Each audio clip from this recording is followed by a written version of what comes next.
Sumuko na sa otoridad ang 15 taong gulang na suspect na lalaki matapos siyang mapatay ang kanyang sariling ina. Nag-ugat umanong krimen matapos tumangging bigyan ng pagkain ng biktimang si Warlita Yuson ang kanyang anak na kinilalang si alias Mark. Inamin ng suspect na inuntog niya sa sahig ang ulo ng kanyang ina na naging dahilan ng kanyang pagkamatay. Matapos ay agad niya itong dinala sa kanilang kwarto at doon niya pinanutan pa ng cellophane. Daghan ng kabataan, bagong tubong way suhitong uro pasaway gihimo, naghatag laban sa ulo nga nung ingon animan.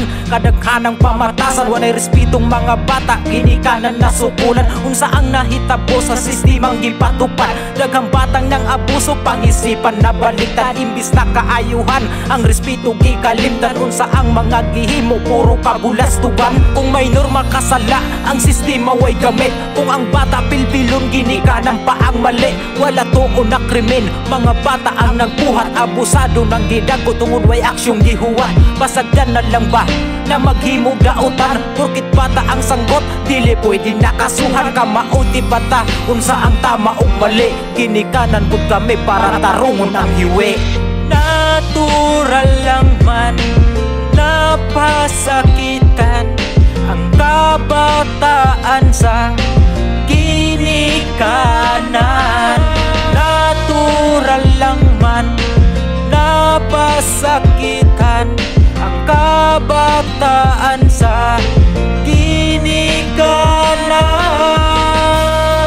August 20 matapos na umalinga sa una ang naagnas na bangkay ng biktima.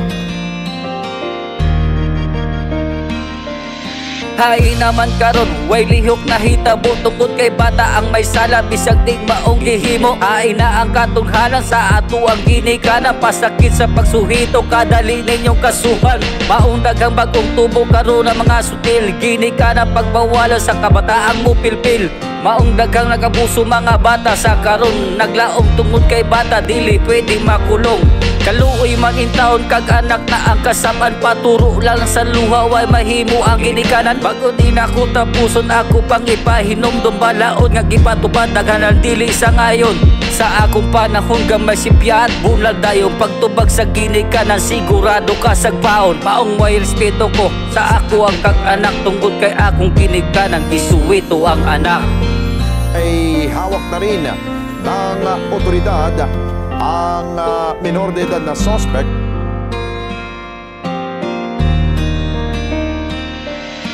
Natural lang man napasakitan ang kabataan sa ginikanan.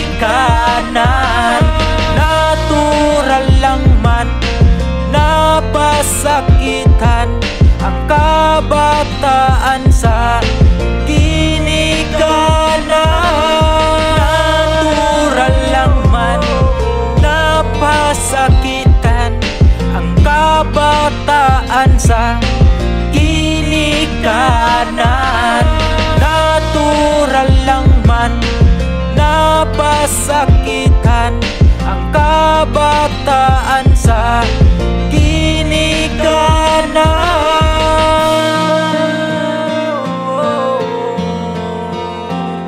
Naantay ang kanyang kakaraping kaso.